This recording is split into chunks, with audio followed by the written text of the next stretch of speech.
स्वागत है फ्रेंड्स आप सभी का। पिछले कल हमने समझा था नेशनल इमरजेंसी यानी कि आर्टिकल 352। आज हम एक और इम्पोर्टेंट टॉपिक के बारे में बात करेंगे जो है कॉन्स्टिट्यूशनल इमरजेंसी और स्टेट इमरजेंसी, जिसे हम प्रेसिडेंट रूल के नाम से भी जानते हैं और वो आर्टिकल 356 के तहत आता है। तो आज हम कंप्लीट डिटेल जानेंगे कॉन्स्टिट्यूशनल इमरजेंसी यानी कि प्रेसिडेंट रूल की। तो पहले आप समझिए कि आर्टिकल 356 क्या कहता है।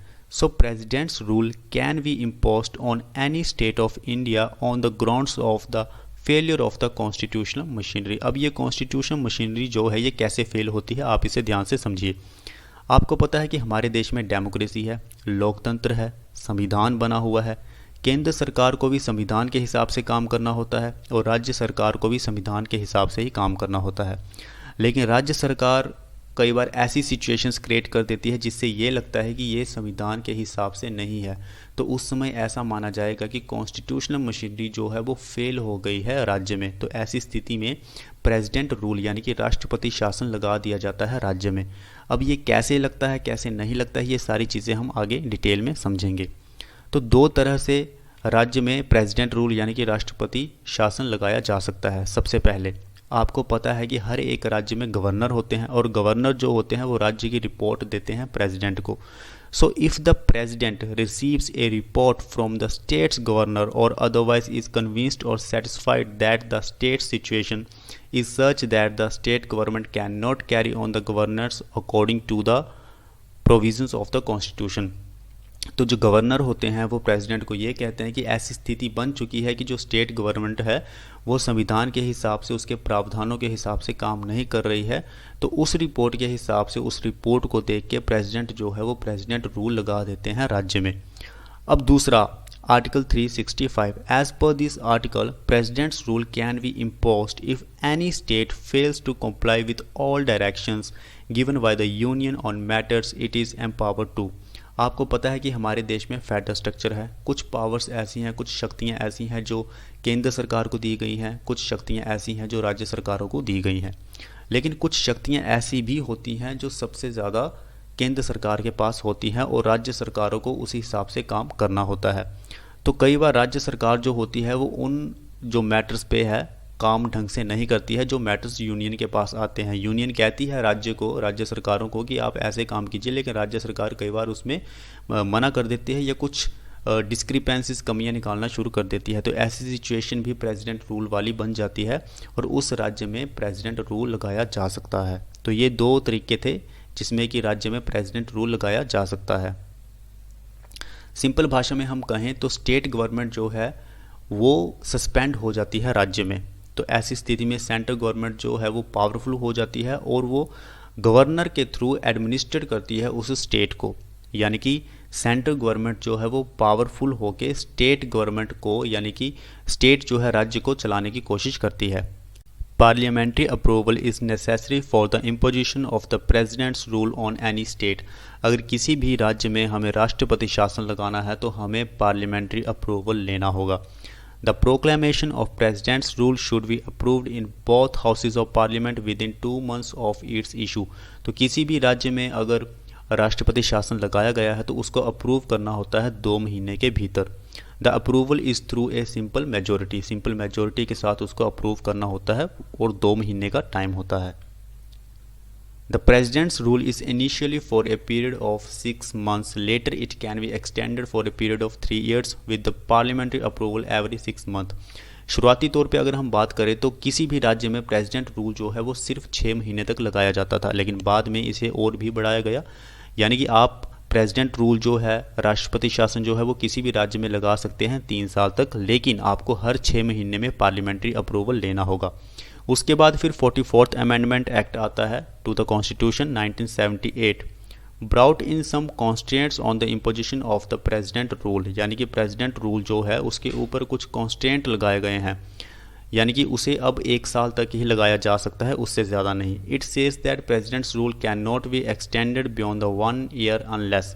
लेकिन प्रेसिडेंट रूल को हम 1 साल से भी ज़्यादा लगा सकते हैं अगर कुछ परिस्थितियाँ बनती हैं तो। अब वो परिस्थितियाँ कैसी हैं उसके बारे में हम जानते हैं। सबसे पहले there is a national emergency in India. अगर देश में नेशनल इमरजेंसी है तो प्रेसिडेंट रूल को लगाया जा सकता है 1 साल से भी ज़्यादा। The Election Commission of India certifies that it is necessary to continue the President's rule in the state because of difficulties in conducting assembly elections to the state. Election commission अगर ये कहता है कि इस समय पे इलेक्शंस नहीं हो सकते हैं, अगर इस समय में इलेक्शंस होंगे तो मुश्किल हो जाएगी, तो ऐसी स्थिति में भी प्रेसिडेंट रूल लगाया जा सकता है 1 साल से भी ज़्यादा। अब हम बात करते हैं कि what happens after presidents rule is imposed. जब प्रेसिडेंट रूल, राष्ट्रपति शासन जब इम्पोज किया जाता है किसी राज्य में, तब क्या होता है? तो सबसे पहले the governor carries on with the administration of the state on behalf of the president. President की तरफ से, राष्ट्रपति की तरफ से जितना भी एडमिनिस्ट्रेशन होता है राज्य का, वो सारा गवर्नर के हाथ में चला जाता है। He or she takes the help of the state's chief secretary and other advisors, administrators whom he or she can appoint. तो गवर्नर जो है वो चीफ सेक्रेटरी की मदद ले सकते हैं क्योंकि उनको पूरी जानकारी होती है राज्य की। एडवाइज़र्स की मदद ले सकते हैं, एडमिनिस्ट्रेटर्स की मदद ले सकते हैं राज्य को चलाने के लिए। The President has the power to declare that the state legislature's powers would be exercised by the Parliament. अब प्रेसिडेंट यानी कि राष्ट्रपति ये भी फैसला ले सकते हैं कि स्टेट लेजिस्लेचर्स की जितनी भी शक्तियाँ हैं, पावर हैं, उसको अब पूरी तरह से पार्लियामेंट एक्सरसाइज करे।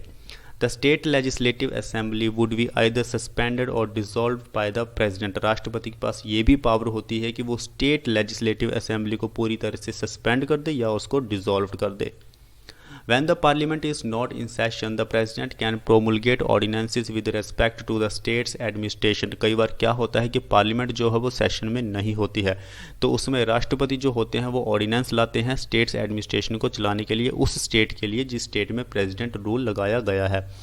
When is president rules imposed? अब कब प्रेसिडेंट रूल को इम्पोज किया जा सकता है? ऐसी कैसी परिस्थितियाँ होती हैं जब प्रेसिडेंट रूल किसी भी राज्य में लगाया जाता है? तो सबसे पहले The state legislature is not able to elect a leader as the chief ministers for a time prescribed by the state's governor. आपको पता है जब भी इलेक्शंस होते हैं, इलेक्शंस के बाद सरकार बनाने के लिए मेजॉरिटी शो करनी होती है, तो कई बार मेजॉरिटी शो नहीं हो पाती है जितना टाइम गवर्नर ने दिया होता है, तो ऐसी स्थिति में प्रेसिडेंट रूल लगाया जाता है क्योंकि जो मेजॉरिटी, जो लीडर होता है वो अपनी मेजॉरिटी शो नहीं कर सकता है। जो लीडर, बेसिकली चीफ मिनिस्टर की हम बात कर रहे हैं, तो चीफ मिनिस्टर जो है वो अपनी मेजॉरिटी शो नहीं कर पाता है, जिसकी वजह से प्रेसिडेंट रूल लगाने की सिचुएशन आ जाती है। Breakdown of a coalition in the state government that leads to the CM having minority support in the legislature and the CM is unable to prove his majority within the time prescribed by the governor.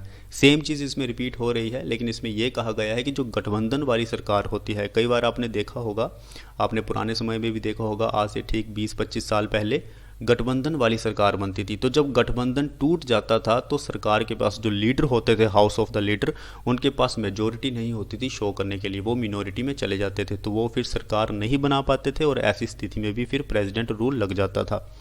A no confidence vote in the legislative assembly leading to a loss of majority. No confidence motion pass होता है और उसमें अगर leader अपनी majority नहीं बता पाता है तो इसका मतलब मेजोरिटी नहीं है लीडर के पास और सरकार जो है वो सस्पेंड हो जाती है और प्रेसिडेंट रूल लग जाता है। Postponement of elections owing to unavoidable reason such as a natural disaster, epidemic और वॉर। तो कई बार इलेक्शंस को सस्पेंड कर दिया जाता है कई सारे कारणों की वजह से, चाहे वो नेचुरल डिजास्टर हो, कोई बीमारी हो या युद्ध जैसी स्थिति बन गई हो, तो ऐसी स्थिति में भी हम प्रेसिडेंट रूल किसी भी राज्य में लगा देते हैं। अब हम बात करते हैं कि प्रेसिडेंट रूल को हम कैसे वापस ले सकते हैं, क्योंकि प्रेसिडेंट रूल हम लगा तो सकते हैं लेकिन उसको हम 1 साल से ज़्यादा नहीं लगा सकते हैं, तो उसे हम वापस कैसे ले सकते हैं उसके बारे में हम बात करते हैं। So president's rule can be revoked any time after such a proclamation has been made by a subsequent proclamation by the president. तो प्रेसिडेंट के पास ये पावर होती है कि वो एक ऐसी घोषणा करे, उसमें ये कह दें कि अब राज्य में प्रेसिडेंट रूल लगाने की ज़रूरत नहीं है, मेजॉरिटी शो हो चुकी है, वो एक घोषणा कर देते हैं और वापस हो जाता है president rule. A proclamation of revocation does not require approval by the parliament, और इसके लिए पार्लियामेंट की किसी भी तरह की अप्रूवल की ज़रूरत नहीं होती है। This occurs when the leader of a political party produces letters indicating majority support for him in the assembly and takes His claim to form the state government। और ऐसा तब होता है, अभी थोड़ी देर पहले मैंने आपको बताया कि जब लीडर है वो अपनी मेजॉरिटी सपोर्ट बता देता है कि मेरे पास मेजॉरिटी है और अब मैं राज्य में सरकार बनाने के लिए सक्षम हूँ, तो ऐसी स्थिति में प्रेसिडेंट रूल जो है वो उस राज्य से हट जाता है। अब सबसे इम्पोर्टेंट चीज़ की हम बात करेंगे, मिस यूज़ ऑफ आर्टिकल 356 की प्रेसिडेंट रूल का किस तरह से मिस यूज़ हुआ है। हमारे देश में प्रेसिडेंट रूल का बहुत ही ज़्यादा मिस यूज़ हुआ है, क्योंकि केंद्र सरकार आपको पता है पावरफुल होती है, राज्य सरकार केंद्र सरकार के मुकाबले में थोड़ी सी कम पावरफुल होती है। तो जो केंद्र सरकार होती है वो जानबूझ के राज्य सरकारों में प्रेसिडेंट रूल लगा देती थी। तो इसे हम क्या कहेंगे, इसे हम मिस यूज़ ऑफ आर्टिकल 356 ही कहेंगे कि ऐसी स्थिति नहीं बनी है अभी किसी राज्य में कि वहाँ पे प्रेसिडेंट रूल लगाया जाए, लेकिन वहाँ पे जानबूझ के प्रेसिडेंट रूल लगाया जाता है। तो यानी कि आर्टिकल 356 प्रेसिडेंट रूल का मिस यूज़ हुआ है। Article 356 gave the central government wide powers to stamp its authority on the state governments.